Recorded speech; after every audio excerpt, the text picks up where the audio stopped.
So when you get to the point and you're making a scrubby or a jellyfish, which this part is actually a scrubby, then you're going to start by measuring to see if it goes halfway.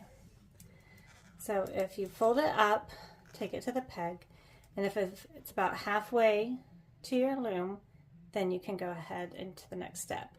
And then you're going to want to fold it all the way up, bring it through, and make sure your strings aren't in the way.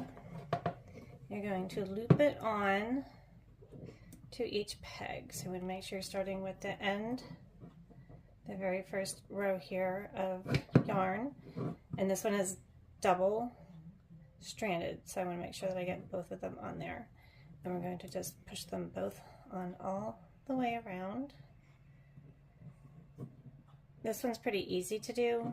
It's easy to see and feel them, but if you have one where you're going and you're stuck and you find that you have a gap or a hole or you're short when you get here, just go back and look for the one that might be sticking over a little bit, and that's probably where you could, it would look kind of like that, and then just go back and go through and put it back on. So just keep doing that until you go all the way around.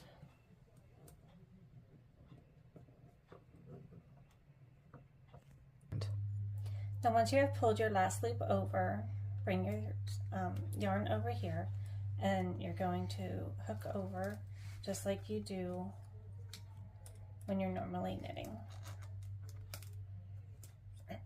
This is also how you make a flat rim for a hat. So this would be the beginning of your rim, and while this is going to be a scrubby, if you're going to continue on with a hat, you would keep doing E-wraps and rows all the way up until you get to the length you need your hat to be.